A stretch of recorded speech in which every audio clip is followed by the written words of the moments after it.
தேசியவாதத்தின் ஒப்பற்ற நிலையை பகத்சிங் பிரதிநிதித்துவப்படுத்துகிறார். அவருடைய புரட்சிகர தேசியவாத நிலைப்பாடு ஒரு தனித்த வழி என்ற அளவில் ஒட்டுமொத்த விடுதலை இயக்கத்தின் இலட்சியங்களுக்காக பெரிதும் பாராட்டப்படுகிறது. கிஷன் சிங் தகப்பனார் வித்யாவதி கவுர் தாயார் ஆகியோரின் மகனாக பகத்சிங் தற்போதைய பாகிஸ்தானின் ஒரு பகுதியான பஞ்சாப் மாநிலத்தில் உள்ள லயல்பூர் மாவட்டம் ஜான்வாலா என்ற இடத்தில் 1907 செப்டம்பர் 28 பிறந்தார். அவருடைய தகப்பனார் ஒரு தாராளவாதியாக இருந்தார். அவருடைய குடும்பத்தினர் சுதந்திர போராட்டக்காரர்களாக விளங்கினார். பகத்சிங்கின் 14ஆம் வயதில் ஜாலியன்வாலாபாக் படுகொலை நிகழ்ந்தது. அவர் தனது இளமை காலம் முதலாகவே நௌஜவான் பாரத் சபா, இந்துஸ்தான் ரிப்பப்ளிகன் அசோசியேஷன் ஆகிய அமைப்புகளில் தன்னை இணைத்து கொண்டார். இதில் இரண்டாவது அமைப்பு சச்சின் சன்யால், ஜோகேஷ் சட்டர்ஜி ஆகியோரால் தோற்றுவிக்கப்பட்டது. செப்டம்பர் 1928 அதனைத் தொடர்ந்து இந்துஸ்தான் சோசியலிஸ்ட் ரிப்பப்ளிகன் அசோசியேஷன் என்று பகத்சிங்காலும் அவரது தோழர்களாலும் பெயர் மாற்றம் செய்யப்பட்டு அவ்வமைப்பை திருத்தமைக்கப்பட்டது. 1917 ரஷ்யாவில் நடந்தேறிய அக்டோபர் புரட்சியும் சோசலிச சித்தாந்தங்களும் இந்திய புரட்சியாளர்களிடையே பெரும் செல்வாக்கை செலுத்தியது.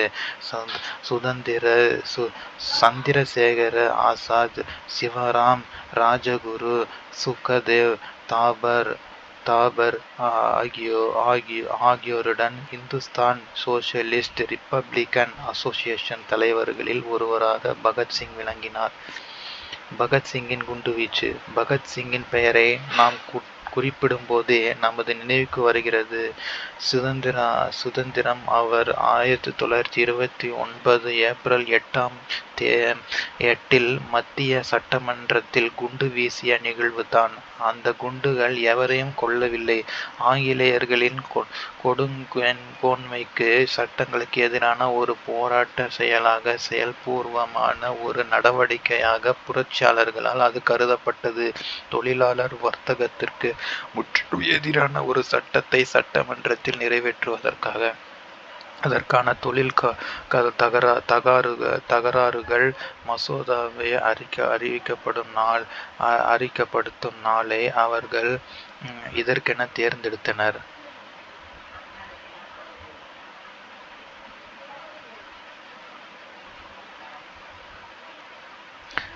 லாகூர் சதி வழக்கு. ராஜகுரு, சுகதேவ்,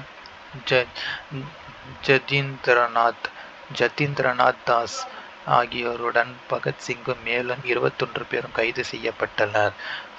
சாண்டர்ஸ் கொலை தொடர்பான விசாரணைக்கு அவர்கள் ஆளாக்கப்பட்டனர். இந்த வழக்கு இரண்டாவது லாகூர் சதி வழக்கு என்று அறியப்பட்டது. சிறையின் மோசமான நிலைமைகள், பாரபட்ச நடவடிக்கைகள் ஆகியவற்றை எதிர்த்து உண்ணாவிரதம் மேற்கொண்ட ஜதீந்திரநாத் தாஸ் 64 நாட்களுக்கு பின்னர் சிறையிலேயே மரணமடைந்தார். லாகூர் சதி வழக்கின் விசாரணைகள் முடியும் வரை குண்டுவீச்சு வழக்கின் தீர்ப்பு ஒத்திவைக்கப்பட்டிருந்தது. இந்த வழக்கில் தான் பகத்சிங், ராஜகுரு, சுகதேவ் ஆகியோருக்கு 1930 அக்டோபர் 7 மரண தண்டனை விதிக்கப்பட்டது. தேசத்தின் விடுதலைக்காக மரணத்தை எதிர்கொள்ளும் தருணத்திலும் இந்தியாவின் எதிர்காலத்தை குறித்து நம்பிக்கையையும் துணிவையும் காட்ட பஞ்சாப் மாநில ஆளுநருக்கு அவர்கள் கடிதம் ஒன்றை அனுப்பினர். அந்த கடிதத்தில் முதலாளித்துவம், ஏகாதிபத்தியம் ஆகியவற்றின் நாட்கள் எண்ணப்பட்டு வருகின்றன ஏகாதிபத்தியம் ஆகியவற்றின் நாட்கள் எண்ணப்பட்டு வருகின்றன. இந்த போர் எங்களுடன் தொடங்கியதும் இல்லை, எங்களுடன் வாழ்க்கையுடன் முடிவு பெறப்போவதுமல்ல. நாங்கள் போர் தொடுத்தால் போர்க்கைதிகள் ஆனோம், தொடுத்ததால் போர்க்கைதிகள் ஆனோம் என்று எங்கள் நீதிமன்ற தீர்ப்பு கூறுகிறது. அப்படியானால் எங்களை தூக்கிலிடுவதற்கு பதிலாக சுட்டுக் கொல்லுங்கள் என்று கோரப்பட்டிருந்தது.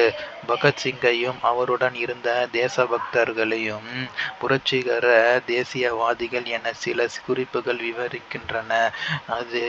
அது ஒரு தவறான கருதுகோளாகும். வரலாற்று புகழ்பெற்ற பகத்சிங் பிற புரட்சிகர தேசியவாதிகளுக்கு அவருடைய குழுவினர் எவ்விதம் வேறுபடுகின்றனர் என்று விளக்கம் அளித்துள்ளார். புரட்சி என்பது வெறும் குண்டு எறிதலோ கை துப்பாக்கியால் சுடுவதோ அல்ல. புரட்சி என்பது மனித குலத்தின் பிரிக்க முடியாத உரிமை ஆகும். சுதந்திரம் என்பது அனைவரின் அழியாத பிறப்புரிமை ஆகும். உழைப்பாளிகள் சமூகத்தின் உண்மையான ஆதரவாளர்கள் ஆவர். இந்த புரட்சியின் பிடிப்பீடத்தில் நாம் மாபெரும் லட்சியத்துக்காக அளிக்கும் எந்த தியாகமும் அதற்கு முன் பெரிதல்ல என்று விசாரணையின் போது நீதிமன்றத்தில் அவர் கூறினார். இதனை உணர்த்தும் விதமான அவர்கள் தரப்பு அறிக்கையை பின்பு புரட்சி ஓங்குக, இன்கிலாப் ஜிந்தாபாத் என்று அவர்கள் முழக்கமிட்டனர். லாகூர் சிறைச்சாலையில் 1931 மார்ச் 23 அதிகாலையில் பகத்சிங், ராஜகுரு, சுகதேவ் ஆகியோர் தூக்கிலிடப்பட்டனர். தாங்கள் இறுதி மூச்சு அடங்கும் வரை ஆங்கிலேய ஏகாதிபத்தியத்திற்கு எதிராக புரட்சி ஓங்குக என்று முழங்கியவாறு அவர்கள் தூக்கு மர கொட்டடியை எதிர்கொண்டனர். தேசியத்தின் புரட்சிகரமான அணியினரான இந்த புரட்சியாளர்களின் ஆகச் சிறந்த தியாகம் இல்லாமல் விடுதலை போராட்டத்தின் வரலாறு முழுமையடையாது. இது போன்ற வீரம் செறிந்த போராளர்களின் பட்டியலில் இடம்பெறும் இன்னொரு பெயர் கல்பனா தத். கல்பனா தத் 1913 1995 1920களின் பிற்பகுதியில் கல்பனா தத் என்னும் ஓர் இளம்பெண் கம்யூனிஸ்ட் தலைவர் பி.சி. ஜோஷியை திருமணம் செய்து கொண்ட பின்னர் கல்பனா ஜோஷி என்று அறியப்பட்டவர். சிட்டகாங் ஆயுத படைத்தளத்தை துணிகரமாக தாக்கியதன் மூலம் இளம் நெஞ்சங்களில் தேசபக்தியை கனன்றெழச் செய்தவர். கல்பனா தத்தின் வீரத்தை அறிந்து கொள்வதற்கு இந்த லட்சியங்களின்பால் அவரை போன்ற பெண்களை ஈர்த்த தேசியத்தின் புரட்சிகர தன்மையை குறித்து நீங்கள் அறிந்து கொள்ள வேண்டும். பிரிட்டிஷ் இந்தியாவில் பல புரட்சி குழுக்கள் இருந்தன என்று ஏற்கனவே அறிந்து கொண்டீர்கள். தனித்தனியாக ஒவ்வொருவரை கொன்றொழிப்பது என்பதிலிருந்து சமூக அமைப்பில் மாபெரும் மாற்றத்தை ஏற்படுத்தும் நோக்குடன் கூட்டான நடவடிக்கைகளை மேற்கொள்வது என்பதாக இந்த அமைப்புகள் தன்மை படிப்படியாக மாறியது. சிட்டகாங் ஆயுத படை தாக்குதலின் புரட்சிகரமான தலைவரான சூர்யா சென் தனிப்பட்ட நடவடிக்கைகளின் இடத்தில் ஆயுதம் தாங்கிய போராட்டத்தை ஏற்பாடு செய்வது என்னும் பாதையை ஓர் அர்ப்பணிப்பு மிக்க இளைஞர் பட்டாளம் காட்டித்தர வேண்டும். அதன் போக்கில் நம்மில் பலர் இறக்க நேரிடும்.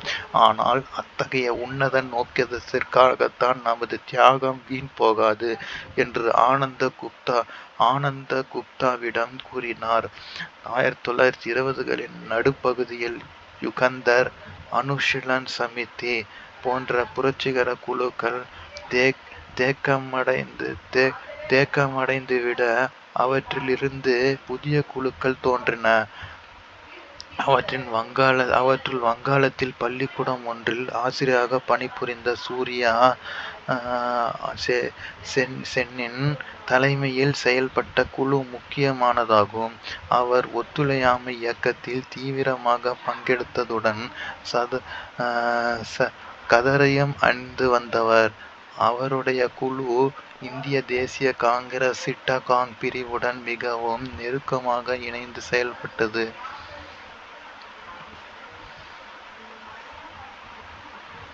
சிட்டகாங் ஆயுதப்படை தாக்குதல். சூர்யா சென்னின் புரட்சிகர குழுவான இந்திய குடியரசு இராணுவம் ஐரிஷ் குடியரசுப் படைக்கு பின் அதுபோன்று பெயர் சூட்டிக் கொண்டது. சிட்டகாங்கை கைப்பற்றுவதற்காக மறைந்திருந்து தாக்கும் கொரில்லா பாணி தாக்குதலை நடத்த அவர்கள் திட்டமிட்டனர். 1930 ஏப்ரல் 18 அன்று இரவில் சிட்டகாங்